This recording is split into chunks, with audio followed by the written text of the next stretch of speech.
Hello friends, स्वागत है आप सबका आपके अपने यूट्यूब चैनल अध्ययन प्रवाह में। तो गाइस, जैसे कि आप सबको पता है कि हमने एचपीटैट एंड टीजीटी कमीशन की प्रिपरेशन के लिए बायोलॉजी के इंपॉर्टेंट क्वेश्चंस की एक सीरीज़ शुरू की है, जिसमें कि प्रीवियस वीडियोज़ में हम 50 क्वेश्चंस ऑलरेडी डिस्कस कर चुके हैं। So let's start with question number 51, which is filiform apparatus occurs in. तो क्वेश्चन में पूछा है कि ये जो फिलीफॉर्म एपरेटस होता है ये कहाँ प्रेजेंट होता है। So options are synergids, antipodal, egg apparatus और नन ऑफ दीज। तो देखो, जो फिलीफॉर्म एपरेटस होता है ये एम्ब्रियो सैक में प्रेजेंट होता है। अब हमें बताना है कि ये एम्ब्रियो सैक में कहाँ प्रेजेंट होता है। तो ये है डायग्राम एम्ब्रियो सैक की। अब एम्ब्रियो सैक में दो एंड होते हैं, जिसमें से एक चिलेजल एंड और दूसरा माइक्रोपाइलर एंड। अब चिलेजल एंड में 3 सेल्स होते हैं जिन्हें हम एंटीपोडल सेल्स कहते हैं, और माइक्रोपाइलर एंड में भी 3 सेल्स प्रेजेंट होती है, जिसमें से 2 सिनर्जिड और एक एग सेल होती है, और इनको मिलकर के हम एग एपरेटस कहते हैं। Egg apparatus. और एम्ब्रियो सैक के बीच में एक बड़ी सी सेल प्रेजेंट होती है जिसे हम सेंट्रल सेल कहते हैं, और इसके अंदर 2 पोलर न्यूक्लियाई प्रेजेंट होते हैं। अब क्वेश्चन में पूछा था कि फिलीफॉर्म एपरेटस कहाँ प्रेजेंट होता है। तो देखो, ये जो सिनर्जिड्स होती हैं इनके एंड पे एक थिकनिंग प्रेजेंट होती है, और इसे हम कहते हैं फिलीफॉर्म एपरेटस। और फिलीफॉर्म एपरेटस की अगर हम फंक्शंस की बात करें तो ये पोलन ट्यूब को गाइड करने में, सिनर्जिड्स के अंदर गाइड करने में एक इम्पॉर्टेंट रोल प्ले करता है। तो क्वेश्चन में क्या पूछा था कि फिलीफॉर्म एपरेटस कहाँ प्रेजेंट होता है, तो कहाँ होता है ये सिनर्जिड्स में। Okay, so right answer for this question will be option number A, that is synergids. Okay, so अब देखते हैं हमारा अगला question, that is question number 52। Phyllotaxy refers to an arrangement of. तो फाइलोटैक्सी किसकी अरेंजमेंट होती है। तो जो फाइलोटैक्सी होती है वो लीव्स की अरेंजमेंट होती है। The mode of arrangement of leaves on the stem and it's branches is called phyllotaxy.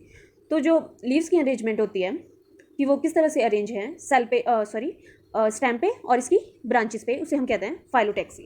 Okay, so option number B will be your right answer. So it is the arrangement of leaves. So our next question is question number 50। Trophic levels in ecosystem are formed by. कि एक ecosystem में trophic level किससे बनते हैं। So options are organisms linked in a food chain, कि जो एक food chain में ऑर्गेनिजम्स लिंक्ड होते हैं आपस में, उनसे बनते हैं, या फिर ओनली बैक्टीरिया, सिर्फ बैक्टीरिया से, या फिर सिर्फ प्लांट से, या फिर हर्बीवोरस ऑर्गेनिज्म से। तो देखो, ट्रॉफिक लेवल क्या होता है। So it is the link of organisms in a food chain, कि एक फूड चेन में जैसे कि प्लांट्स, एनिमल्स किसी फूड चेन में कैसे लिंक्ड है, उसे हम क्या कहते हैं, ट्रॉफिक लेवल कहते हैं। या फिर हम कह सकते हैं कि various steps in a food chain, एक फूड चेन के वेरियस स्टेप्स जिनमें कि फूड और एनर्जी का ट्रांसफ़र होता है, उसे हम ट्रॉफिक लेवल कहते हैं। तो देखो, जैसे कि ये एक फूड चेन दी हुई है, वेट, ये देखो, एक फूड चेन दिखाई गई है जिसमें कि ये ग्रास जो है ये पहला ट्रॉफिक लेवल बना रहा है, ठीक है। और ग्रास को कौन खा रहा है, ग्रास होपर। और ये कौन सा ट्रॉफिक लेवल बना रहा है, सेकेंड ट्रॉफिक लेवल, ठीक है।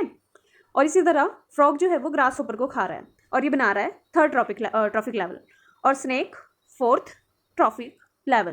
तो क्या आ गया ट्रॉफिक लेवल, कि एक फूड चेन में ऑर्गेनिज्म जो है वो कैसे लिंक्ड है, वो क्या आ गया trophic level.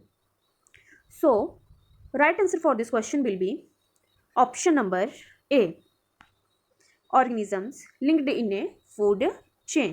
So our next question is question number 54. The 10% law is related to. तो जो 10% लॉ है वो इनमें से किससे रिलेटेड है। Mendelian genetics, non Mendelian genetics, energy transfer from lower trophic level to higher trophic level, और energy consumption during photosynthesis in C4 plants. तो देखो, सबसे पहले 10% लॉ है क्या। तो 10% लॉ कहता है कि जब भी लोअर ट्रॉफिक लेवल से हायर ट्रॉफिक लेवल में एनर्जी का ट्रांसफ़र होगा तो वो सिर्फ 10% एनर्जी का ही ट्रांसफ़र होगा, और बाकी की एनर्जी जो है उसका हीट की फॉर्म में लॉस हो जाएगा। तो देखो, अब ये फूड चेन दिखाई गई है एक, और इसमें वेरियस ट्रॉफिक लेवल दिखाए गए हैं।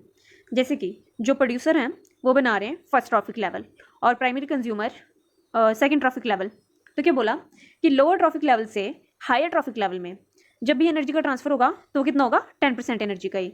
तो अब देखो प्रोड्यूसर के पास कितनी एनर्जी है 10,000 किलो कैलोरी, और इसका ट्रांसफ़र हुआ जब इससे प्राइमरी कंज्यूमर में एनर्जी का ट्रांसफ़र हुआ तो कितना हुआ 10% एनर्जी का, तो 10,000 का 10% कितना आ गया 1000 किलो कैलोरी। इसी तरह जब रैबिट से स्नेक में एनर्जी का ट्रांसफ़र हुआ तो कितना हुआ इसका 10% यानी कि 100 किलो कैलोरी।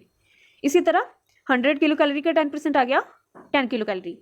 तो क्या आ गया 10% लॉ के अकॉर्डिंग कि जब भी एक ट्रॉफिक लेवल से दूसरे ट्रॉफिक लेवल में एनर्जी का ट्रांसफर हो रहा है तो वो कितना हो रहा है सिर्फ 10%, और बाकी की एनर्जी देखो क्या हीट की फॉर्म में रिलीज हो जा रही है। ओके, सो क्या आंसर आ गया फिर? So option number C will be your right answer for this question.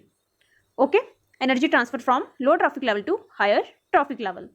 So our next question is question number 55. Question number 55. Which of the following are largest decomposers of forest? तो इनमें से forest के largest decomposers कौन से हैं? तो देखो जो डिकम्पोजर होते हैं वो डिकम्पोजिशन करवाते हैं, ये डिकम्पोजिशन करवाते हैं, और जो डिकम्पोजिशन होती है उसमें कॉम्प्लेक्स ऑर्गेनिक मटेरियल को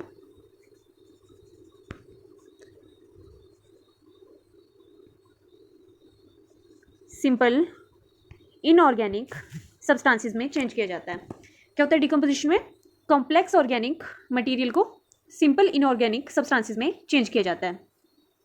जैसे कि कॉम्प्लेक्स ऑर्गेनिक मटेरियल आगे dead remains of plant and animal, जैसे एग्जांपल हो गया इनके लीव्स और फ्लावर, तो इनको जो है वो simple inorganic substances like carbon dioxide, nutrients, इनमें चेंज कर दिया जाता है। तो अब जो ये ऑप्शन दिए हैं इनमें से लार्जेस्ट डिकम्पोजर जो हैं वो मोल्ड एंड मशरूम आते हैं। तो mould and mushroom are the decomposers. So option number B will be your right answer for this question. Okay, so our next question is question number 56. Synergids are, तो पूछा है कि synergid कैसे होती हैं, हैप्लॉइड, डिप्लॉइड, ट्रिप्लॉइड या फिर tetraploid. तो देखो जो ये एम्ब्रियोसैक होता है, अब इसमें क्वेश्चन में बोल रहे हैं कि जो सिनर्जिड्स हैं ये कैसी होती हैं। तो जो सिनर्जिड होती हैं वो हैप्लॉइड होती हैं, और इसी तरह ये जो एंटीपोडल सेल्स हैं ये भी हैप्लॉइड होती हैं। ओके, तो देखो जो एम्ब्रियोसैक होता है उसमें टोटल सेल्स 7 होती है। अब इस एम्ब्रियोसैक में एक्सेप्ट, इसे छोड़ करके एक्सेप्ट सेंट्रल सेल को छोड़ करके सारी की सारी सेल कैसी होती हैं हैप्लॉइड, और ये जो सेंट्रल सेल होती है ये डिप्लॉइड होती है। ओके, तो अब क्वेश्चन में पूछा था, क्या पूछा था क्वेश्चन में कि सिनर्जिड्स कैसी होती हैं। So synergids are haploid. So right answer for this question will be option number A. Okay, so our next question is question number 57. Glucose is stored as glycogen in. तो जो glucose होता है वो glycogen की form में कहाँ store होता है? पैनक्रियाज में, किडनी में, लीवर में या फिर बोन्स में। तो देखो ये जो ग्लाइकोजन होता है ये एक पॉलीसेकेराइड है, पॉलीसेकेराइड। अब पॉलीसेकेराइड का मतलब होता है, पॉली का मतलब मैनी यानी कि बहुत सारे, और सेकेराइड का मतलब शुगर यानी कि जो बहुत सारे शुगर मॉलिक्यूल के जुड़ने से बना है उसे हम पॉलीसेकेराइड कहते हैं। अब देखो जो ग्लाइकोजन है वो बहुत सारे ग्लूकोज के मॉलिक्यूल्स के जुड़ने से बना होता है। ठीक है, अब हमें पता है कि हमारी बॉडी को एनर्जी ग्लूकोज से मिलती है, पर जब ज़्यादा क्वांटिटी में ग्लूकोज का इंटेक हो जाता है तो उसे ग्लाइकोजन की फॉर्म में स्टोर करते हैं, और जब ग्लूकोज की कमी होती है तो बॉडी ग्लाइकोजन को तोड़कर दोबारा ग्लूकोज बना देती है। ठीक है, और ये जो ग्लाइकोजन होता है इसका स्टोरेज होता है लीवर में। So option number C will be your right answer for this question, liver. Okay, so our next question is question number 58. Which of the following enzyme is present in bile juice. इनमें से bile juice में कौन सा enzyme present होता है? Trypsin, ptyalin, lipase और none of these. तो देखो जो बाइल जूस होता है ये ग्रीनिश और ब्राउन कलर का एक फ्लूइड होता है, और ये बनता है लीवर में बनता है ये, और गॉल ब्लैडर में स्टोर होता है। क्या होता है? लीवर में बनता है और गॉल ब्लैडर में स्टोर होता है, ठीक है। और ये जो बाइल जूस होता है इसमें बाइल साल्ट और बाइल पिगमेंट प्रेजेंट होते हैं। बाइल पिगमेंट जैसे कि बिलीवर्डिन और बिलीरुबिन, ये पिगमेंट प्रेजेंट होते हैं। बट बाइल जूस में कोई भी एंजाइम प्रेजेंट नहीं होता है, नो एंजाइम। ओके, सो क्या आंसर आ गया इस क्वेश्चन का? Option number D, none of these. So our next question is question number 59। Fresh water bony fishes maintain their water balance by.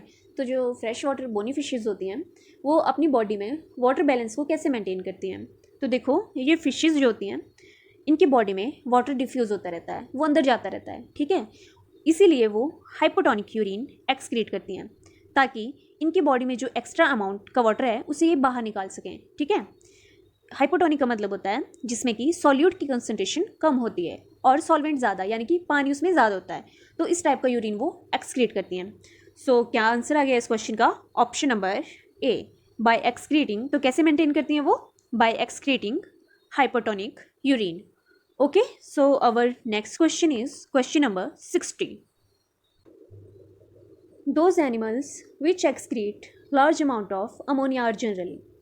तो वो एनिमल जो लार्ज अमाउंट में अमोनिया एक्सक्रीट करते हैं वो कौन से होते हैं? टेरेस्ट्रियल, एग्लिंग, एम्फीबियन या फिर एक्वेटिक। तो देखो, जो एक्वेटिक एनिमल होते हैं वो लार्ज अमाउंट में अमोनिया एक्सक्रीट करते हैं और इन्हें हम अमोनोटैलिक कहते हैं। ये अमोनोटैलिक होते हैं नेचर में, ठीक है,